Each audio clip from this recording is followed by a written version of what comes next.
Assalamualaikum warahmatullahi wabarakatuh. Alhamdulillahirrabbilalamin. Berjumpa kembali dengan saya Muhammad Joko Susilo di dalam perkuliahan Manajemen Pendidikan Islam. Kali ini kita akan berdiskusi terkait dengan branding sekolah atau madrasah. Mengapa kita perlu melakukan branding terhadap sekolah ataupun madrasah? Salah satu dari tujuan branding itu adalah ingin mengenalkan kepada khalayak bahwa sekolah atau madrasah kita itu layak untuk menerima amanah. Membranding sekolah itu sebenarnya memanage sekolah ataupun madrasah agar mendapatkan kepercayaan yang lebih dari seluruh customer kita ataupun juga masyarakat luas.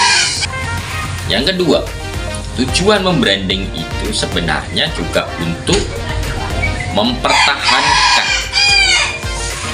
proses kehidupan dari sekolah ataupun madrasah tersebut, dalam artian bahwa sekolah atau madrasah kita itu mau kita tunjukkan kepada khalayak tentang adanya pergerakan, proses pertumbuhan dan juga proses perkembangan. Yang ketiga,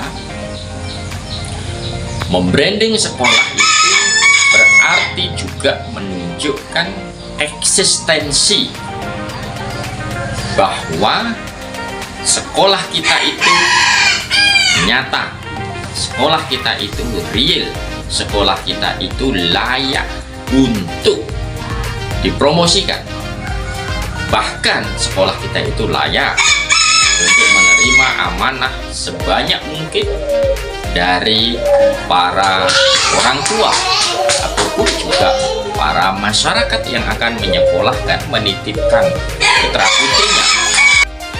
Siapa yang seharusnya melakukan branding terhadap sekolah kita?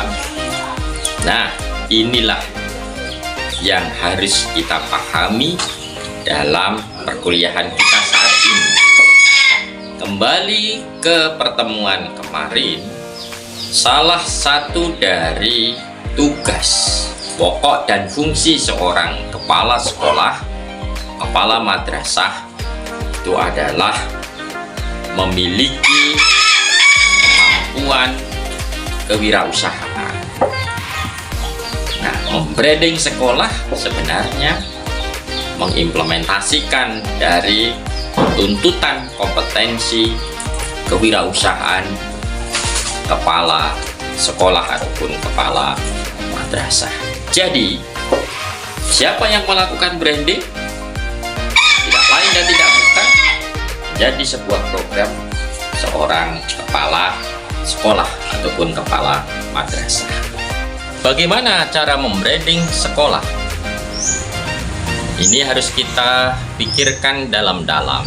Seorang kepala sekolah, kepala madrasah, yang pertama dalam membranding sekolah, dia harus memahami terlebih dahulu siapa yang menjadi customernya, siapa yang menjadi mitranya, siapa yang menjadi bidang garapnya. Kepala sekolah harus menemukan karakteristik dari para customer yang akan dia layani, karena lembaga pendidikan itu bergerak dalam bidang layanan jasa. Untuk menemukan customer ini, maka kepala sekolah wajib punya program melakukan survei terhadap para customer terkait dengan layanan yang selama ini diberikan. Yang kedua, kepala sekolah juga harus menemukan human resources yang ada di satuan pendidikan. Itu penting karena harus disesuaikan dengan karakteristik customer yang akan dia layani. Yang ketiga, tidak boleh tertinggal, kepala sekolah juga harus memiliki personil branding. Sebelum dia membenahi sumber daya insaniah yang ada di internal satuan pendidikan, maka seorang kepala sekolah harus mampu menunjukkan uswatun hasanah. Nah, uswatun hasanah inilah yang dimaksud dengan personil branding, sehingga ada yang dicontoh. Ada banyak contoh model branding sekolah, namun sebaiknya akan di branding menjadi apa itu tergantung kepada satu tren yang saat itu sedang viral. Yang kedua, potensi yang dimiliki oleh sekolah tersebut. Yang ketiga, kesiapan dari sumber daya insaniah yang ada di sekolah tersebut. Yang keempat, juga kaitannya dengan kesiapan sumber daya alamiah yang namanya sarana prasarana, finansial, dan yang lain-lain yang juga ada di dalam satuan pendidikan tersebut. Ini perlu diperhatikan. Ada banyak branding, misalkan sekolah adiwiyata, sekolah multitalent, sekolah bahasa, sekolah hijau, sekolah sehat, dan lain sebagainya. Nah, semua itu muncul tentunya atas harapan dari para customer. Yang utama mestinya itu yang harus dilakukan, bukan didasarkan pada project ataupun proyek keinginan segelintir orang yang kemudian menjadikan alat lembaga pendidikan untuk mewujudkannya. Itu tidak ahsan, nggak sesuai dengan tujuan dasar pendidikan di lembaga formal. Gagasan untuk membranding sekolah tadi akan lebih mantap juga didiskusikan bersama seluruh sivitas sekolah dalam bentuk rapat kerja sekolah, sehingga program itu menjadi sebuah keputusan bersama. Karena mengelola sekolah berbeda dengan mengelola pesantren. Mengelola sekolah itu basisnya adalah kolektif kolegial. Maka musyawarah mufakat itu menjadi sebuah keputusan puncak yang harus dihormati bersama. Kenapa? Karena sekolah adalah sebuah organisasi. Nah, organisasi itu kumpulan orang-orang yang memiliki tujuan yang sama. Oleh karena itu, sekolah bisa disebut sebagai mini society.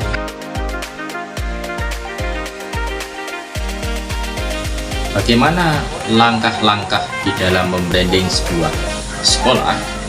Setidaknya ada 8 langkah yang harus kita ikuti kalau kita ingin membranding sebuah sekolah. Yang pertama, kita harus merumuskan visi, misi, dan tujuan sekolah tersebut. Yang kedua, harus menentukan luaran ataupun output yang akan dihasilkan dari sekolah ataupun madrasah tersebut.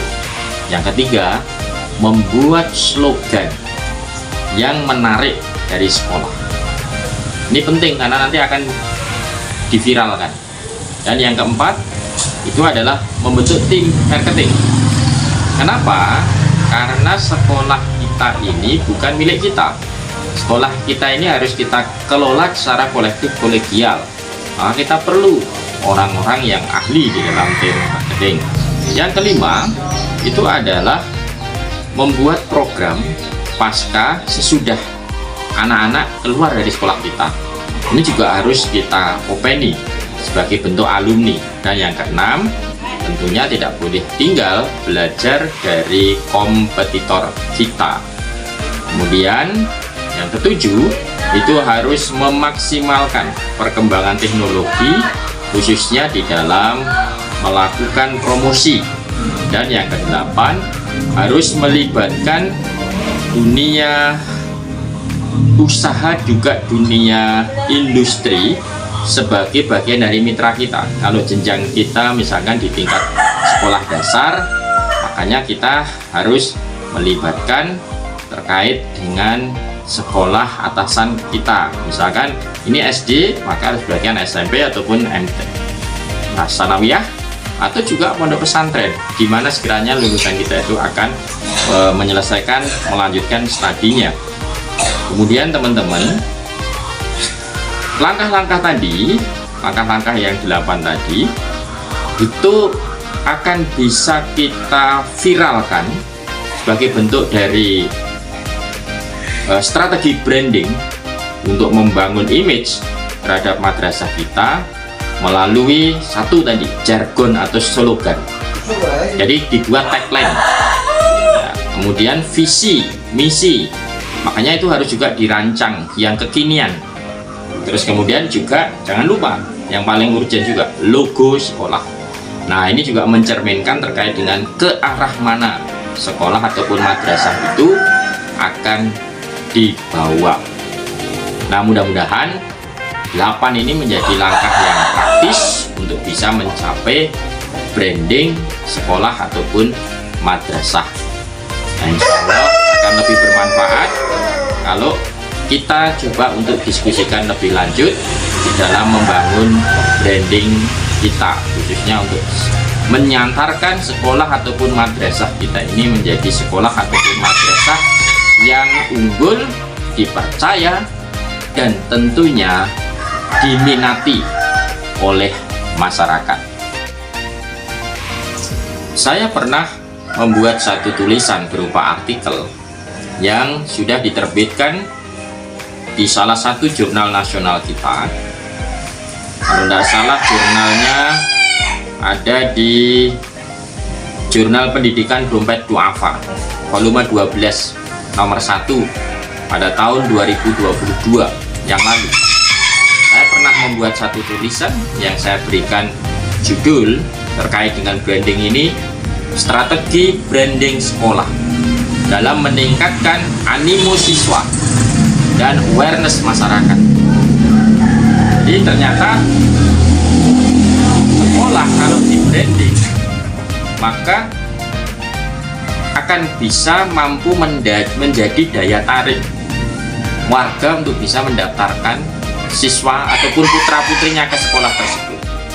Juga akan mampu meningkatkan empati, kepedulian masyarakat terhadap sekolah itu. Hasil kajian penelaahan telaah pustaka kami itu yang sudah saya terbitkan, diorbitkan di jurnal tersebut, bagaimana supaya dua hal itu bisa tercapai. Itu ternyata ada 8 tahapan, 8 langkah. Yang pertama adalah meningkatkan manajemen mutu, baik itu akreditasi sekolah ataupun manajemen mutu internal sekolah, bisa melalui capaian-capaian ISO. Terus kemudian yang kedua, meningkatkan kualitas learning output. Jadi luaran dari pembelajaran sekaligus juga learning outcome, apa yang diperoleh pasca pembelajaran itu. Berarti dalam hal ini adalah meningkatkan prestasi akademik dan non-akademik siswa. Selain siswa juga tentunya prestasi guru, sekaligus juga prestasi tenaga pendidikan dan juga prestasi sekolah itu sendiri. Yang kemudian yang ketiga itu membuat tagline sebagai jargon tadi, sebagai slogan yang menarik, sebagai bentuk apa? Realisasi atas program-program sekolah. Nah, ini penting. Memang nanti ada yang berbayar, tetapi ini menjadi satu daya tarik. Yang keempat itu adalah mengembangkan program unggulan yang menjadi ciri khas sekolah. Misalkan berbasis kepada agama. Misalkan bangun tahfidzul Quran secara klasikal. Jadi sekolah ini mencetak penghafal Al-Quran hanya dalam waktu 6 bulan secara klasikal misalkan. Terus kemudian yang kelima itu menyelenggarakan program-program pendukung visi dan misi sekolah. Yang keenam, menyelenggarakan program penjaringan peserta didik baru sekaligus ada semacam promosi terhadap kepada sekolah itu.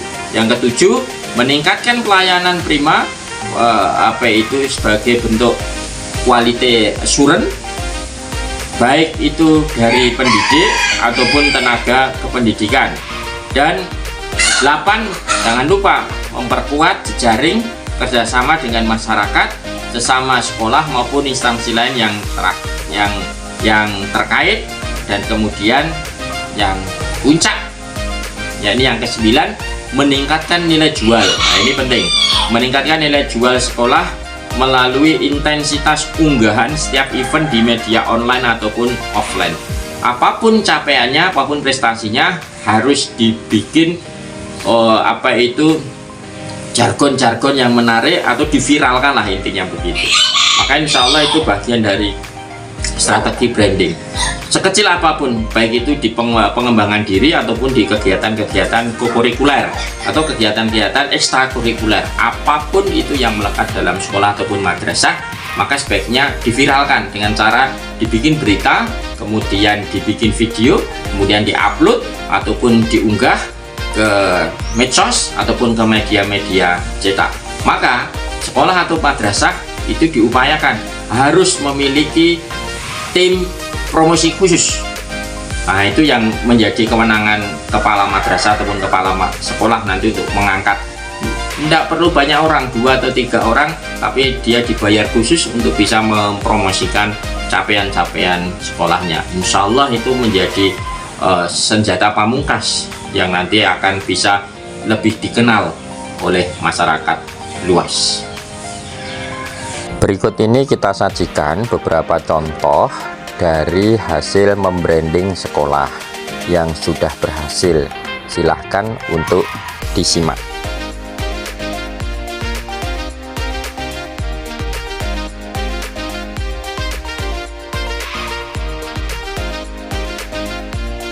Setelah semuanya melihat contoh-contoh tersebut, kemudian juga ditambahkan dengan pemahaman bagaimana yang sudah dijelaskan di awal, maka sebagai bentuk kegiatan asinkronus untuk 3 kali pertemuan berikutnya, masing-masing melakukan FGD boleh, tetapi menyusun sebuah pelaporan tentang gagasan membranding sebuah madrasah itu masing-masing. Nah, silahkan selama periode 3 kali pertemuan itu langsung bisa berkonsultasi dengan saya dan posisikan masing-masing sebagai kepala sekolah ataupun juga sebagai seorang konsultan pengembangan mutu pendidikan untuk sekolah ataupun madrasah. Kita tunggu secara asinkronus dan secara online.